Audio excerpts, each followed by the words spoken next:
Hello and welcome to the show. My guests today are Kelli Barrett and Amy Ortmann. You know, I love a good entrepreneurial story, especially this one. Two best friends in business together who managed to still be best friends. It all starts when Kelli decided to leave her sedentary job in search of health and wellness. Welcome to the show, Kelli.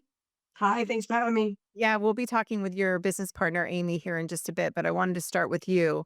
I want to share this story and the journey that you've gone through to get to where you are not only making fitness a priority in your own life, but you're helping other people do it too. So let's go back to the beginning because fitness was not always part of your life. And you went through a big metamorphosis and some big changes to make that happen. And I remember it being a real, you and I have known each other for a long time. And I remember it being a night and day decision. Like it was you can look back and go, that was my turning point. Not everyone has that specific turning point, or maybe they go through it a couple of times, but for you, it was a big change. Absolutely, it was. It was. Tell me about that. So, if we just kind of rewind the clock a little bit. So, to say that fitness wasn't a part of my life at all is kind of not really the case. I kind of dabbled a little bit when I was in high school. I was overweight then, and and kind of was locally found these little like step aerobics classes and stuff, and I would kind of dabble in that. I was always trying in some Right. capacity. But to Be- think that you would own a fitness studio someday, that's what I meant. Yeah, You would have told my 17-year-old self that this yeah, is my future, it would have been a joke. exactly. So if we rewind the clock, I was working full time in healthcare. I was a mother of two small kids. Roughly around 2006, I found myself working in a career where I was making great money um, and what I thought was relatively happy. However, I was very overweight. I was sedentary. I sat behind a desk for many, many hours every day. And then just came home and tried to do what every other busy working mother does, and that's keep my head above water and take care of the family and the husband and the household and everything. It was the end of that year, that 2006, where excuse me, 2000, the end of 2006, the beginning of 2007, where I had been working seemingly day and night. We worked in I worked in a hospital, and it was end of the month, and it was also end of fiscal year, and so the pressure was on. I worked in the medical records and auditing department, and so we were always trying to make sure those bills were done, and we were on top of the game for that hospital system. And um, the CFO came in and said that even though we were at the top of our game, we were only going to be allowed to have one day off for Christmas. We could have Christmas Day off, but then we had to work the entire rest of the week, and we all had to have 40 hours. And it was kind of a breaking point for me. We were all, I could probably speak for all the ladies that were in that office, but at that point, I kind of came to this realization that the job was killing me, the sedentary lifestyle was killing me, the constant grabbing dinner on the go, trying to feed my family was killing me. And so after a not to be dramatic, but semi mental breakdown and lots of tears, I went to my husband and I said I was going to quit my job. And he was very supportive at the time, and I did that. I walked in a couple of weeks later and in my resignation. And so by the beginning of 2007, I was free and clear, and I realized at that point this was an opportunity for me to first of all learn how to live on a lot less money and Okay. to try and find a way to utilize this break to do something about my health. Well, So let's stop there for just a second because there are people watching this who have the same feelings you have right now. And because they're trying to do all the things too. And to walk in and quit your job, that is a really big deal. And to figure out how to still make all of this work, even financially, that's what holds a lot of people back. But you're also not feeling so great about yourself. You know, you have to make a change. And was it a real clear decision, no doubt about it? Were there times after you quit when you thought, what have I just done? oh, What was that like? I mean, it took a couple weeks, or I said it took about a couple weeks for me to actually go in and give the resignation, because I had to sit through and look at budget and finances and wonder if it was even possible. And I think what I've learned now, looking back, is that the more money you make, the more money you spend. That when we prioritize time and wellness over money, and I think it all comes out and works itself out if the priorities are right. And so it was certainly after I had quit, I had this weird guilt, right? This guilt of how dare you take that money away from your family so you could work on yourself? Well, I was constant. And even before I quit my job, I had quit and started new career paths in the medical field before because I was having that mom guilt. Should I stay home? Should I work? Should I work? Should I stay home? It was this constant thing back and forth. And so I think once I got over the hump of realizing that we could still live just fine and keep a roof over our head and have all the necessities of life that we needed, that I was able to then stop worrying about the financial aspect and work on myself. And I really kind of knew, I think, inherently deep down that if I could get me right, then I would be healthy and well enough to turn around and start making money somehow again. So And at what point did you start to think, that money's gonna come from fitness? Because you made some physical decisions. I think it was that you just made yourself go to the gym consistently. That was just where you started, was moving your body. yeah, And it tell was us, I mean, I know it's a big transition, but from going from that to thinking you must have really gained some self-esteem and some momentum in that, starting to think about helping other people down the road. It was. I really like Lisa, I never thought that this was gonna be something that I would be good at. And it was I was a gym member there at the gym that I started at for probably about 3 months before I was approached by one of their coaches who recommended that I get certified and I teach. Well, first of all, I was mortified at the thought of getting up in front of a group of women and doing exercise because I just feared the judgment. Well, I can say this, that, knowing you as I have for many years now, when I could see that in you, and when that person approached you, they saw how you were showing up, and of course, you couldn't see it in yourself yet, and now you probably look back at that and go, you know, that Well, now I see in other people. I mean, all of the coaches that I have now, I've grown from being members that I see it in them. So you recognize it now. and I'm thankful to her for really kind of being persistent. She said something to me that day when she came back up to me because I originally said no. And then she came up to me again and said, just think about it because maybe you just might be relatable to some of the women here, that you're not 5'9" and 120 pounds, right? I had a real body. I was probably 185 pounds at the time. I was trying to lose weight. My highest was 240, and I would juggle between this 30 or 40 pound weight loss and weight gain my whole life, it seemed. But it was about 6 months or so into my teaching local classes. So I started at a local gym that I was working at in the beginning, and then I kind of trickled into a couple other local gyms that taught some classes there and started to gain a following. And I started to see people who were lining up for classes and who were coming in 45 minutes early to make sure that they got a bike or got a spot in class. And then it kind of came full circle that I was asked to be the manager in that gym. I was asked to run the whole group exercise program. And then I was part of a team that grew that particular corporate gym's Group X program to an outdoor boot camp. And it was the wheels started turning. And I probably to this day, if one particular thing would not have happened, I probably wouldn't be where I am. And that is that company had hired a manager who was not a very nice woman.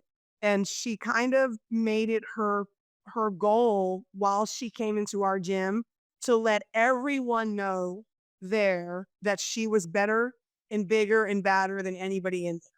And she came up to me one day as I was walking to the back after a class, and she put her arm around my shoulder and she said, "Hey, I'm thinking that I'm going to consolidate your job into mine." And she then walked away. Like she patted me on the shoulder and walked away. And so I went home and I said, I guess I'm going to have to figure out a way to do this in a different way.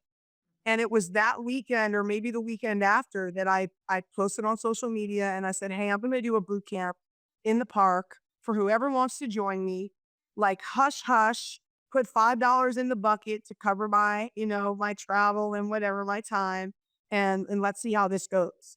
And so that's kind of where me realizing that, okay, I was making peanuts Right. teaching classes, but could I build something from the ground up? And that was when the boot camp started. It really started, and it was consistently getting two or three or four new participants each weekend until we were. That's word of mouth, which is And that's really organic, authentic growth.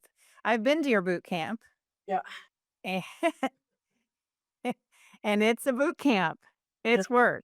It's yeah. work, but it's also fun and energy is good. And I want to talk about that. We'll take a break and we'll bring Amy on because you started out this business and then you brought on a partner. It started out as a mobile fitness Right. business and you had to make some decisions again and pivot. That's what business is about is Yep. pivoting, know when to pivot. Don't be afraid of the pivot.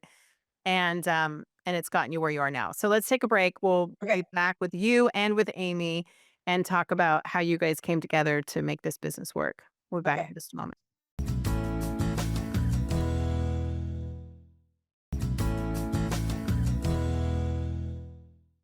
We are back. We've been talking with you, Kelli. It started out as Blast Mobile Fitness because it was a mobile business when you first started it. Boot camps that traveled, and we'll mention that you're in Houston, Texas. And Amy, then you came on board partway through. So, Kelli, you decided to lease a building because you were using property of a school and then they were going to charge you as much money almost or more than you would to get your own space. And so at what point did you two come together because you'd been working out together. You'd been part of the gym unofficially for a while, Amy. And just tell me about your introduction to Kelli and how you guys came together. Really, I mean, you're best friends, but how you came to know her through the gym. So I met her when she was the group X manager at the gym back in 2009. I had moved home from college, and I was in a place where I just needed to start moving my body as well. I was an ex college athlete. I had gained weight. I was feeling great about myself, and when I joined the gym that she worked at, I remember like being on the elliptical outside watching her teach a spin class, and she played Kelly Clarkson song and Journey songs, and I was like kind of keeping my ear and eyes like peeked on the room, but I just wasn't comfortable yet to kind of go and take a spin class because I had never done one before. And so kind of 2 months into being a member at that gym, I finally decided to go into that class. And really the rest is history. From my very first spin class with her, I knew that she was something special and the energy that she brought to people was something spectacular and different and unique and something I had never experienced before. Being an athlete myself and just a part of a team, really since I was little, I can't remember a time in my life when I wasn't playing on some sort of sport team. I just knew the importance of being a part of something special and or a community, what that meant and how that made me feel. And so really from that first spin class and then being able to see her grow her outdoor boot camp business. And I was a member of that too. And I was just a member. I was someone who believed in the message that she wanted to share with fitness and wellness with people. And it was people of all shapes, sizes, fitness levels, kids, parents, grandparents, and to be able to be a part of seeing her business grow and then the segments and the challenges along the way. It really it just developed into me being more involved, whether it was in setup of classes or leading classes. I was the stagehand. I was the groupie. Well, she was always the person that was offering to come and help where because she saw that I was kind of this one woman Show show. one person show. That's what I was just gonna say. So she was always the one that would stay after and help me clean up or whatever. And then she just kind of just organically just became my go-to as someone that I could trust with my class and my people. And she kind of became a spokesperson and just ended up just becoming that person that I could see myself building a business with. And so I kind of gave her at the time, which wasn't a lot of equity to give, but sweat equity is what I always knew that Amy was in some way, shape, or form earning a part of the business. Right. And so you guys made that actually official at some point, Yes. and you own the business together now. We did. Yeah. And so when you think about, friendships don't always survive business partnerships. And so what do you think makes it work for both of you? I think partly the organic way you came together, and that you came together through this fitness journey. But what would you say about each other that makes it work so that when it does get tough, you guys have each other's backs? Well, I can say that, there's a pretty big age gap between us. But I don't think us that there is. But I don't think I've ever had a connection where with anyone who really just understands me. And I can be a little much, I'm pretty abrasive sometimes, and I'm very blunt, and I'm high maintenance sometimes. I like things the way that I like them. I have high expectations, and I think Amy has that same thing in her. And so, to say that we don't ever butt heads or we don't ever have a difference of opinion would be untrue. We do, but we are really good at listening to one another and understanding each other's perspective, and ultimately being able to concede to each other where we need to. And there's none of that. There's no competition between us. We're both in it for the exact same reason. We have very similar stories of why we do what we do. And it works, and it works really well. And how about you, Amy? To expand on that, I think that it really comes down to trust as well. I've seen, especially this business and Kelli in her personal life, uh, the struggles that she's been through to keep the business afloat and changes that had to happen along the way to be able to make where we are today thrive. The fact that we started and I saw her start with a $5 bootcamp drop in to now be in a 5,200 square foot facility with 2 studios, with the opportunity and forethought for us to even grow outside of this space to knock down that wall behind us is truly incredible. But I believe that a lot of it comes down to the belief that we have in each other, the community that we've built. We couldn't do any of this without our members believing in us and supporting us along the way. It really just comes down to the trust and the belief that we have in each other, but also the belief that we have that we can be bigger than what we are currently.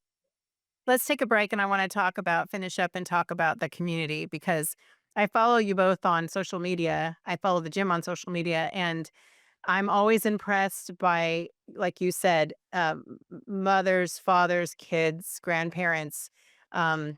You really serve everyone in your community. So let's take a break. We'll be right back.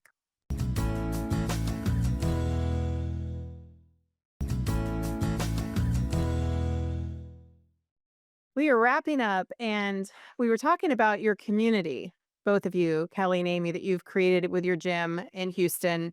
Went from a $5 drop bucket, boot camp, Kelli, that you did on your own once to this huge 50,000 square foot plus gym that you have. And I've been following you on social media, as I mentioned, and I see pictures of the same people over and over and over and over again. And some of them I think have been with you since the start. Yeah. And We that's can retention in a gym is tough. It is. It's probably one of the hardest things to do, and it's the one thing that we're pretty good at. I have to say, we have some incredible people that have been here and with us for so long. We have a really good percentage of our people that have been here for longer than 5 years, and we have a pretty good handful of folks that have been here for 10 years or longer. So I think it shows just what the underlying foundation of our place is, and that is to bring people together and to show that sometimes, most people aren't super stoked about starting a fitness journey. They're intimidated and they're scared and they're like, oh, Yeah. getting up at 4:30 in the morning. And when you walk in the door and your friends are going to be there, it makes for such a different experience. And so One thing I'll add to that, go ahead, finish that thought. I want I was just gonna say that it's part of what we do every single morning and every afternoon and every evening. At the start of our class, we invite everyone to go and take a moment to walk around and say hello. And if you don't know each other, introduce yourselves. We always highlight new members so other people in our gym get to know them if they're coming in new. We always mention someone if they're new in the class. We really try to go over and beyond to make sure that everyone feels very comfortable and welcomed in our gym. I love that. And one of the things too is that you have, sometimes you have family events, and it's an interesting concept, right? We put our kids in the daycare while we go work out, and that's important. We have to have that time. But you also try and incorporate the children, the extended family into this to make family fitness a fun thing. Would you agree, Amy? I mean, part of that is making sure that they have access to you. Well, us knowing their kid's name and their story is just as important as the parent and our member name. Mhm. They really are. They're part of our family just as much as the members. And so when you think about the community events that you do, because I've seen a lot of them, you do holiday events, you do different things, you make pumpkins fun, like you do all these things. And some of that is good. It's marketing, it's promoting, it's all of that, but it just really feels like you just want to share a holiday with somebody, be part of that holiday or that event and make it part of their schedule to include you in their day. Absolutely. I mean, I can't imagine not spending a Thanksgiving Day morning or Christmas Eve morning without coming here and seeing the people that we see day in and day out. And it's interesting to hear it from that perspective as well, because for us it's become tradition year after year. But yes, like we're starting our holidays with our fitness family, and I never even thought it from that perspective. Yeah, so you mentioned it that way. Well, as an outsider looking in, that's what I see. Yeah, That's what yeah, I I see. love that. Yeah. Yeah, Well, I appreciate you both. I'm proud of both of you. I love that you are two really strong women running a business together and doing it well, and you've maintained your friendship all of these years. And Kelly, you in particular, having known you back when you were struggling and wanting to quit your job and not knowing what that would look like and knowing the hurdles you've overcome. It's a real testament to people watching who think that where they're at is where they're going to stay. And even the decision you made all that time ago to make the change, you've had to continue to make decisions that keep moving you in the direction of the dream that you're living now. So you are living the dream, both of you. I'm We happy are for. we definitely are. Yeah. Well, thanks for being here and congratulations on your 13 years officially. Thank you. Those are having us. Thank you.